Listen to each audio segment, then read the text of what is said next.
Bom dia, paz de Cristo. Amém. Livro de Romanos, capítulo 12. O apóstolo Paulo ele nos chama a prestarmos um culto racional a Ele. Isso não será a leitura oficial, mas queria só... Ele vai dizer: rogo, pois, irmãos, pela misericórdia de Deus, que apresentei-vos o vosso corpo por sacrifício vivo, santo e agradável a Deus, que é o vosso culto racional. Não vos conformando ou não vos moldando a este século, mas transformai-vos pela renovação da vossa mente. A leitura nossa está em Apocalipse, capítulo de número 2, do verso 8 até o verso de número 11. Que nessa manhã possamos realmente prestar um culto de adoração ao nosso Deus. A palavra adoração vem de uma raiz grega que é face e mente, né? Que você possa estar adorando, possa nessa manhã se abraçar e beijar na presença dele.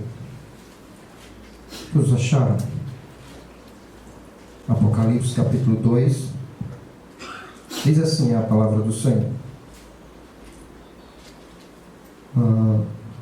e ao anjo da igreja em Esmirna escreve: estas coisas diz o primeiro e o último, que esteve morto e tornou a viver.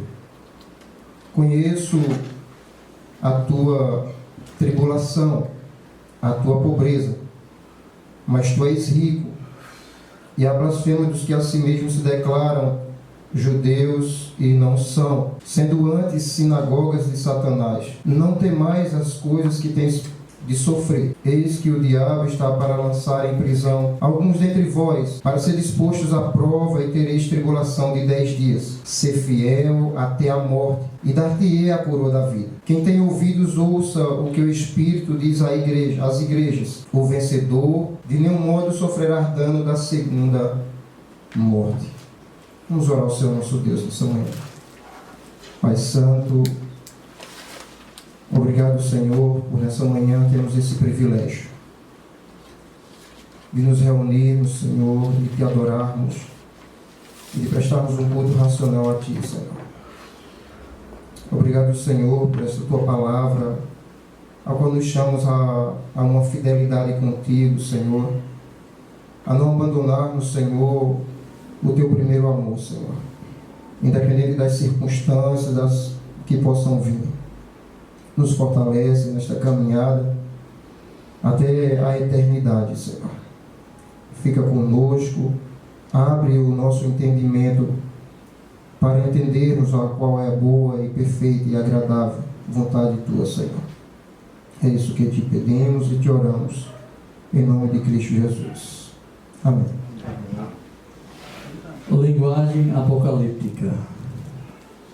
Agora, quem sou eu para pedir que a gente mude o sentido de uma palavra ou de uma expressão que é muito usada desde, segundo o meu estudo, desde o século XIX, que essa expressão foi usada, a linguagem apocalíptica.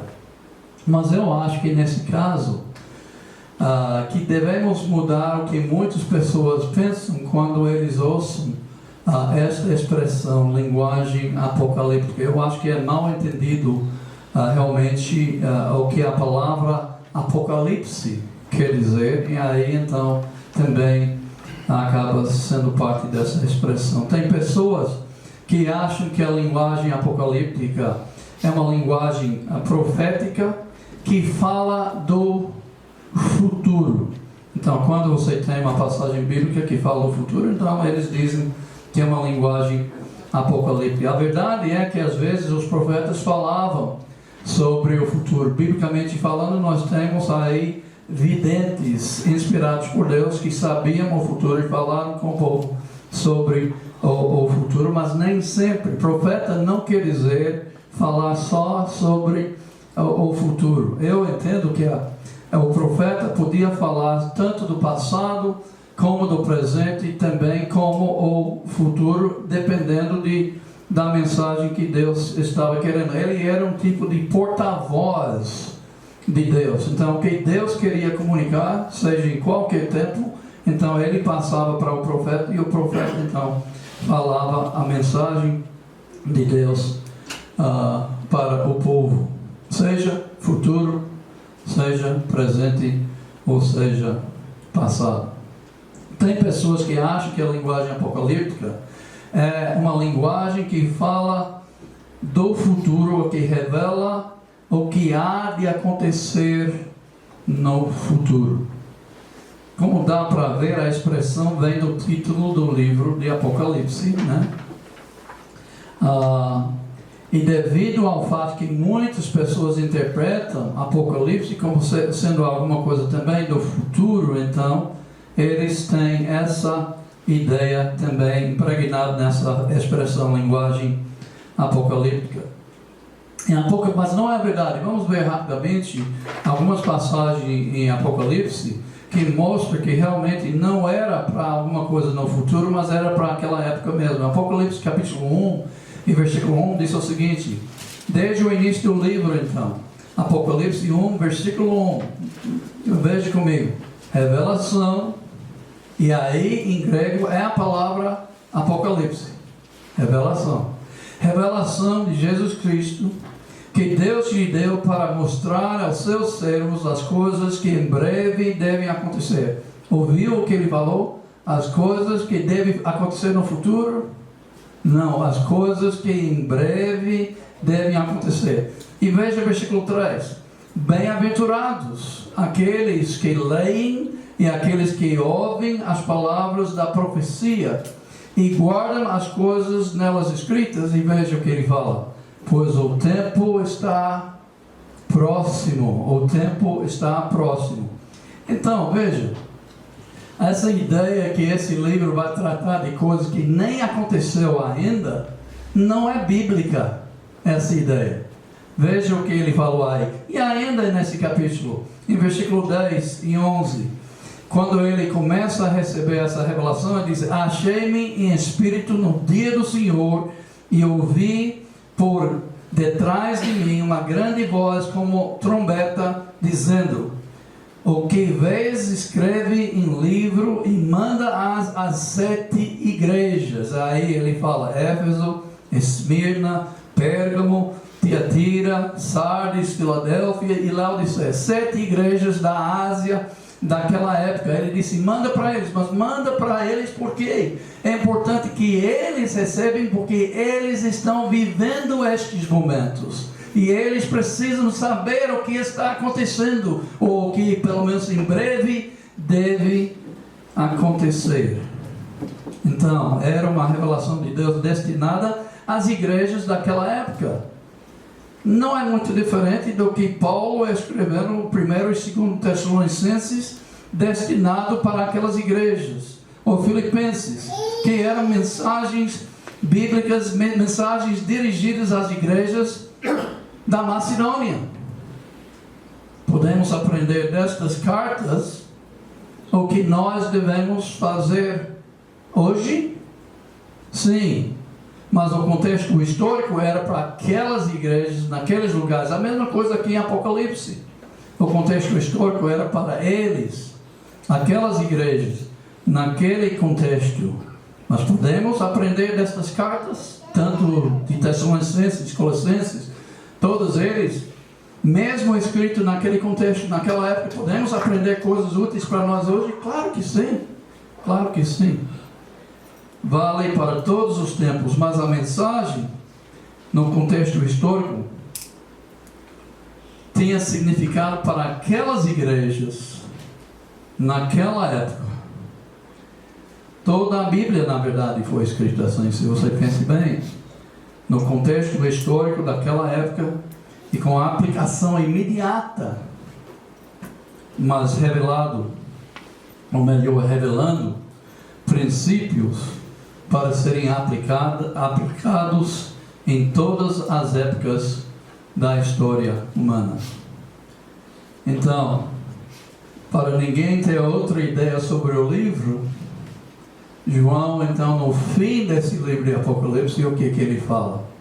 Na verdade, ele repete a mesma coisa, com mais uma coisa adicionado. Em Apocalipse 22, em versículo 6, pode folhear até o fim da sua Bíblia, o último capítulo da sua Bíblia, versículo 6, diz-me ainda, esse anjo, estas palavras são fiéis e verdadeiras. O Senhor, o Deus dos espíritos dos profetas, enviou o seu anjo para mostrar aos seus servos as coisas que em breve devem acontecer. Já pensou? Ele começa a carta dizendo isso, ele termina a carta dizendo isso, e nós queremos interpretar isso como alguma coisa que nem aconteceu ainda. Então ele mentiu? Claro que não.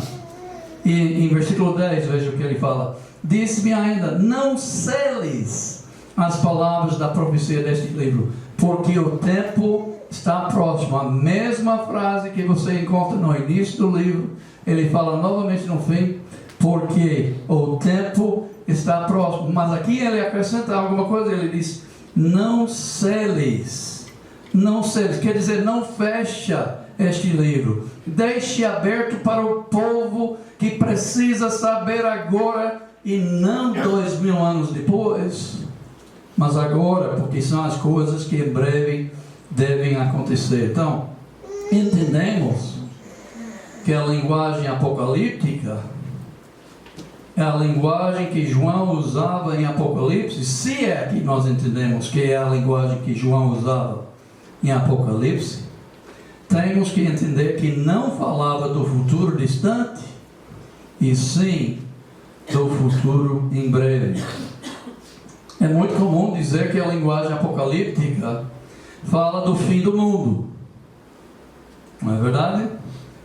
E certamente a linguagem usada parece às vezes o fim do mundo. Você pode ler o livro de Apocalipse, até deve ler o livro de Apocalipse, e em alguns casos, né, quando 1/3 das estrelas caem do céu, né, as águas, né, se tornam sangue, não é, tantas coisas aí que acontecem, parece realmente o fim do mundo. Mas será que a linguagem apocalíptica fala do fim do mundo? Apocalipse, a palavra, vem do grego e quer dizer exatamente como está traduzido aqui em capítulo 1, versículo 1, revelação. Revelação. Mas sabe que o apóstolo Paulo e outros livros também têm essa palavra. O apóstolo Paulo, em capítulo 3 e versículo 3 de Efésios, ele fala o seguinte, escute, pois segundo uma revelação, e se você olhar no grego, você vai ver Apocalipse. Segundo uma revelação, me foi dado conhecer o mistério, conforme escrevi há pouco, resumidamente. Paulo estava falando sobre o fim do mundo aqui em Efésios capítulo 3? De jeito maneira. Não estava não. Então, claro que não. A palavra queria dizer desvendar. Desvendar queria dizer tirar o que está cobrindo para poder ver o que está embaixo. Revelar, então. Revelar a vontade de Deus. Mas mais específico, revelar o que está acontecendo por trás das coisas óbvias no mundo material. Já foi ao teatro? Eu já fiz algumas peças teatrais, né? Já fui ator em algumas peças, né? Já assisti uma peça e depois ficou pensando, puxa, como é que eu gostaria de ver atrás das cortinas e ver tudo o que está acontecendo lá para preparar o que nós estamos vendo no palco. A gente não pode ver atrás das cortinas, atrás das cenas, né, para ver o que está acontecendo. A gente só vê o que está acontecendo no palco. Quando olhamos para o nosso mundo, podemos ver guerras, podemos ver vulcões em erupção. Domingo passado, em Guatemala, morreu pelo menos 99 pessoas. Eu acho que vai ser muito mais do que isso, porque tem 200 pessoas desaparecidos quando aquele vulcão explodiu. E eu estava lá 3 anos atrás, eu vi aquele mesmo vulcão, e até alguns do nosso grupo foi até a boca daquele vulcão e olhou lá dentro para ver o fogo lá embaixo. Eu não fui eu não fui, mas eu vi a fumaça na distância saindo desse vulcão, e agora fez essa erupção, Bem, terremotos, furacões, vulcões explodindo, guerras. Podemos pensar até que é o fim do mundo. Mas será que é? Será que a Bíblia ensina que são sinais do fim do mundo? Na verdade, irmãos, pense comigo e vamos ser honestos, como sempre. Pense, desde Gênesis, desde a criação do mundo, desde pelo menos a queda do homem, há guerras, há dilúvios, há tempestades destruidoras, há vulcões, há todas essas coisas que dizem que são sinais do fim, e não aconteceu o fim ainda. Então, como é que podem ser sinais do fim? Sendo a verdade isso, como é o que eu acabei de falar, como pode ser então sinal do fim dos tempos? Rapidamente vamos olhar algumas passagens que ilustram para mim o que é a linguagem apocalíptica. E eu não sou uma pessoa, não estou pensando que eu vou mudar a maneira que o mundo olha para essa expressão e esta palavra apocalíptica, mas eu creio que nós podemos ter uma visão mais bíblica da ideia de apocalipse e apocalíptica. Então, a primeira passagem encontra em 2 Reis capítulo 6, e é uma passagem que eu tenho falado sobre essa passagem aqui mesmo na congregação, e vocês também têm lido essa passagem, estudado sobre essa passagem. Então, rapidamente, em 2 Reis capítulo 6, o que está acontecendo? Uma guerra entre Síria e Israel, e o rei da Síria está mandando seus tropas para um certo lugar, e o Israel sabe antes dos tropas chegarem lá e se desviam para outro lugar. E depois que isso acontece algumas vezes, o rei da Síria fica suspeito. Será que tem espião? Ele fala o seguinte, ele me fala, não me farei saber quem dos nossos é pelo rei de Israel. Então, o que ele está dizendo, me faz saber quem é o espião que nós temos aqui no meio, que está contando para o rei de Israel tudo que a gente faz. E algum servo aí disse, não, senhor, não é bem isso, é o profeta Eliseu, que está em Israel. Faz saber ao rei de Israel as palavras que falas na tua câmara de dormir.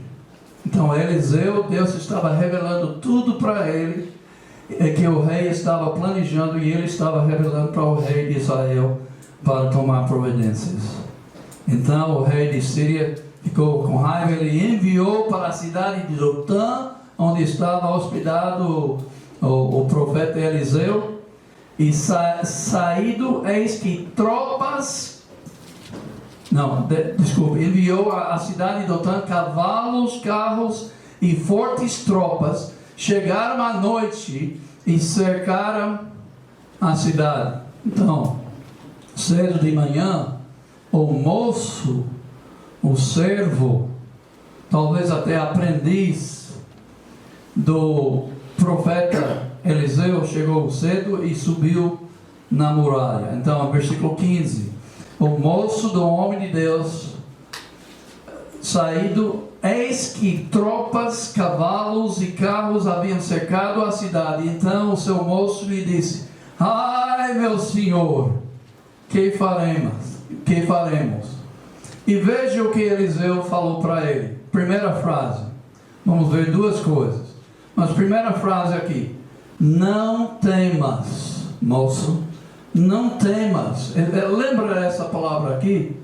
Na verdade, na leitura hoje de manhã, que você já esqueceu, essas palavras também aparecem. Não temas, porque mais são os que estão conosco do que os que estão com eles. Em versículo 16, então, a segunda coisa aqui que eu quero notar: orou Eliseu e disse: Senhor, peço-te que te abras os olhos para que veja. O Senhor abriu os olhos do moço e ele viu que o monte, veja bem o que ele viu, o monte estava cheio de cavalos e carros de fogos em redor de Eliseu. O que aconteceu? A realidade no mundo físico não refletia a realidade do povo de Deus. Aqui nessa passagem, Deus abriu as cortinas. Ele deixou esse moço de Eliseu olhar atrás e ver o mundo espiritual o que estava acontecendo de verdade. O que Eliseu já sabia. Ele disse: não temas, porque ele já sabia que tinha mais com eles do que estava com aqueles tropas aí da Síria. Para mim, esta é a linguagem apocalíptica. É a linguagem que revela, não simplesmente revela a vontade de Deus, porque toda a Bíblia revela a vontade de Deus, mas revela realmente o que está acontecendo por trás. A linguagem apocalipse revela o que está acontecendo atrás das cenas, atrás das cortinas, atrás dos acontecimentos físicos, materiais que nós estamos vendo. A segunda passagem é em Daniel. E na verdade, eu creio, se a gente tivesse tempo, a gente podia olhar muitas passagens bíblicas e ver esse mesmo tipo de linguagem. Mas em Daniel eu escolhi 10, versículos 11 até 13. Daniel orou, que ele tinha recebido uma visão, ele não entendia. Então ele orou pedindo uma explicação de Deus das visões que ele estava recebendo. E a resposta veio. Mas veio só depois de 21 dias. Né? Nós ficamos impacientes. Deus, eu preciso agora. Deus responde agora. Eu acho que Daniel estava assim também. Estava orando, eu quero saber, Deus, o que quer dizer isso? Por favor, mande a resposta, mande a revelação. E 21 dias depois, então um anjo apareceu a ele, começando a leitura no versículo 11. Daniel, homem muito amado, está atento às palavras que vou dizer, disse o anjo, né? Levanta-te sobre os pés, porque eis que te sou enviado. Ao falar ele comigo esta palavra, eu me pus em pé, tremendo.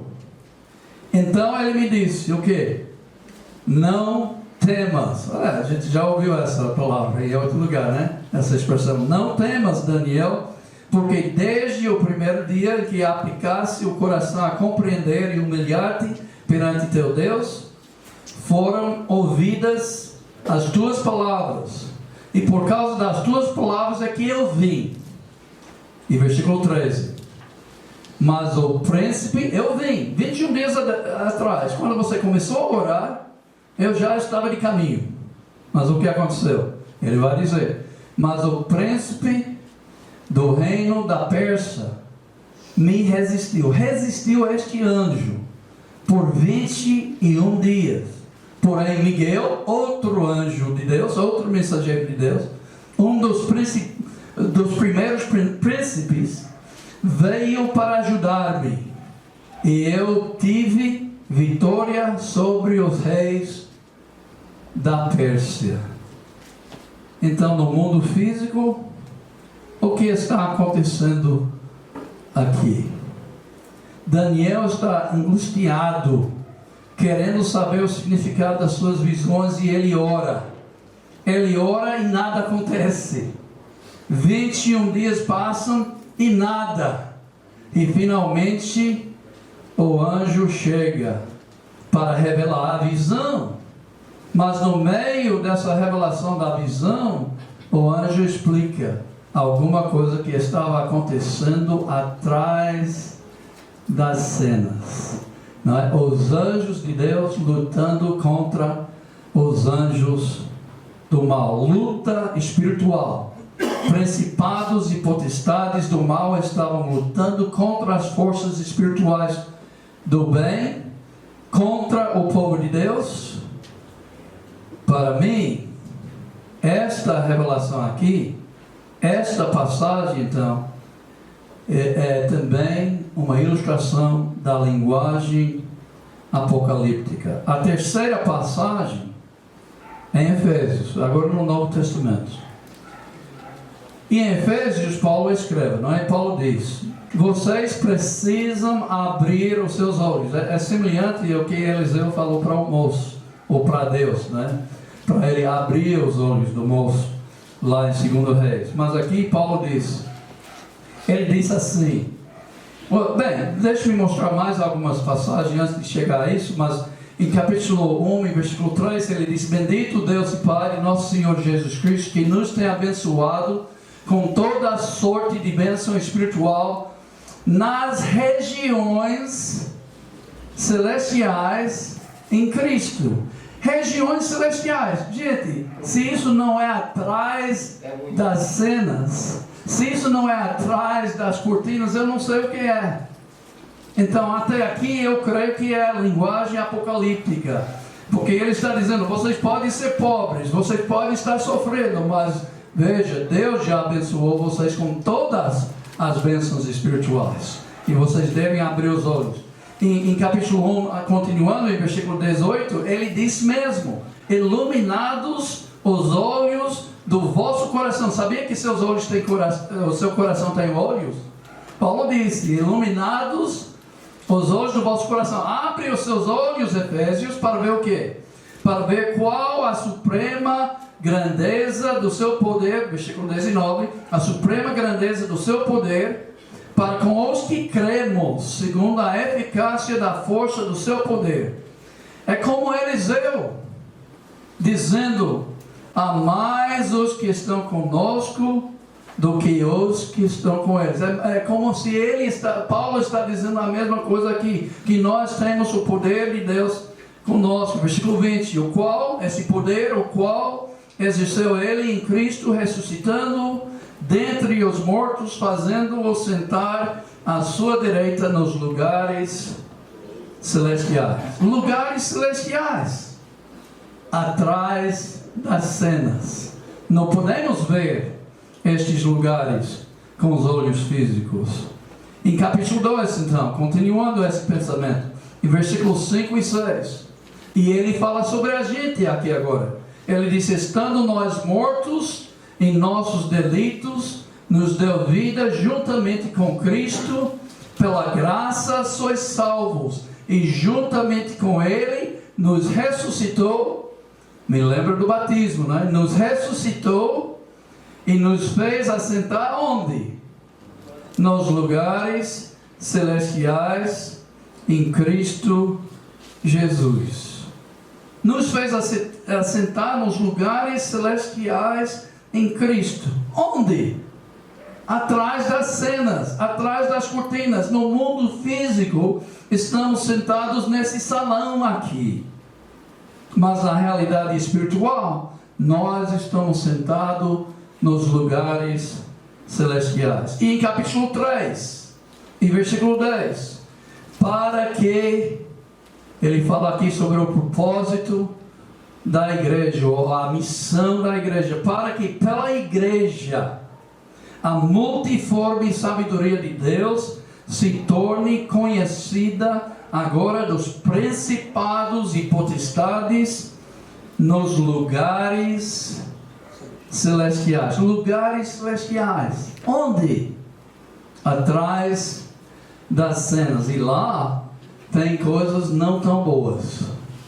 Tem principados e potestades. E em capítulo 6, nós aprendemos que nós estamos numa luta com esses principados e potestades. Em capítulo 6, versículo 12, todos vocês devem conhecer essa passagem. Paulo disse para os Efésios e para nós, porque a nossa luta, há uma luta aqui hoje, e nós não estamos nem vendo. Podemos ver com os olhos do nosso coração, mas não parece luta aqui hoje, mas está acontecendo luta, porque a nossa luta não é contra sangue e carne, e sim contra os principados e potestades, contra os dominadores deste mundo tenebroso, contra as forças espirituais do mal, onde? Nas regiões celestes. Não é contra sangue e carne. Onde? Nas regiões celestiais, atrás das cenas, atrás das cortinas. Mas com esta revelação, Paulo também coloca uma promessa. Versículo 13. Portanto, por causa dessa luta, por causa dessas forças espirituais do mal que estão lutando contra a gente, portanto, tomai toda a armadura de Deus, para que possais resistir, e no dia mau, depois de terdes vencido tudo, permanecer inabaláveis. Ah, como vencer, Paulo está dizendo. Deus está nos dando poder. A vitória é nossa. Podemos vencer tudo com esta armadura. Podemos permanecer inabaláveis nesta guerra contra as forças do mal. O que João faz, então, no seu livro de Apocalipse, é abrir as cortinas. Ele nos dá um olhado atrás das cenas para ver o que está realmente acontecendo. No mundo físico, era difícil os irmãos verem Deus operando. No mundo físico, o Império Romano estava perseguindo os cristãos nas maneiras mais horríveis que você pode imaginar. No mundo físico estavam esses romanos maltratando os discípulos com torturas indescritíveis. No mundo material estavam matando o povo de Deus e destruindo a igreja, pelo menos nos olhos humanos. Alguém olhando ia dizer: a igreja vai acabar, a igreja parece morta, a igreja parece que vai cessar de existir por causa dessas perseguições. Em Apocalipse, é como João estava dizendo a mesma coisa que Eliseu disse: abre os olhos para ver. Há mais os que estão conosco do que os que estão com eles. É como se João estava ouvindo o anjo que explicou para Daniel: o príncipe da Pérsia, esta força espiritual do mal, veio pelejar contra mim, e eu demorei 21 dias, mas ele foi derrotado, e aqui estou. E João dizendo para a igreja: está pelejando contra a gente, mas sabe alguma coisa? Nós vamos vencer, nós vamos estar para sempre. É como se a mensagem de Paulo aos Efésios, 60 anos antes, precisava ser repetida para a igreja em Éfeso mesmo, e as outras igrejas naquela região. Há uma guerra, sim. Não é o que está acontecendo no mundo físico de sangue e carne. É contra as forças espirituais do mal, atrás das cenas, atrás das cortinas. Perseguições, maltratos, morte pelos meios mais cruéis. Isto é o que eles estavam vendo no palco. Mas o que eles precisavam ver é o que estava acontecendo atrás das cenas, atrás das cortinas. O que importa, João disse, é o que está acontecendo nas regiões celestiais, atrás das cenas. E apesar do que aparece no mundo físico, no palco, a verdade é: vamos ganhar, vamos vencer, somos vitoriosos. E no final das contas, seja aquele moço de Eliseu, seja o profeta Daniel, seja o povo de Paulo na cidade de Éfeso, os santos que viviam naquela cidade, ou seja o povo que recebeu o livro de Apocalipse de João, ou se é nós, hoje. A mensagem da linguagem apocalíptica é o que está acontecendo atrás das cenas. A situação verdadeira é muito diferente do que a realidade física que nós estamos vendo no palco. E no final, cabe a nós seguir o conselho do apóstolo João. Não temas. Já ouvi esta frase repetida várias vezes em passagem aqui. Não temas as coisas que tem de sofrer. E essa mensagem é para nós, gente. Não temas as coisas que tens de sofrer. Eis que o diabo está para lançar em prisão alguns dentre vós, para ser dispostos à prova, e tereis tribulação de 10 dias. E aí essa frase tão boa: sei fiel. Esse é o conselho que nós temos que receber hoje.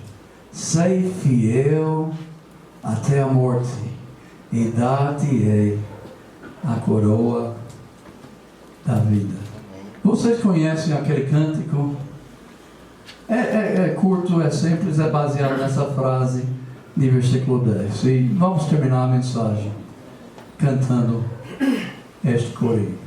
Sei fiel até a morte, e eu te darei a coroa da vida. Sei fiel, mais uma vez. Sei fiel até a morte, e eu te darei a coroa da vida. Ser fiel,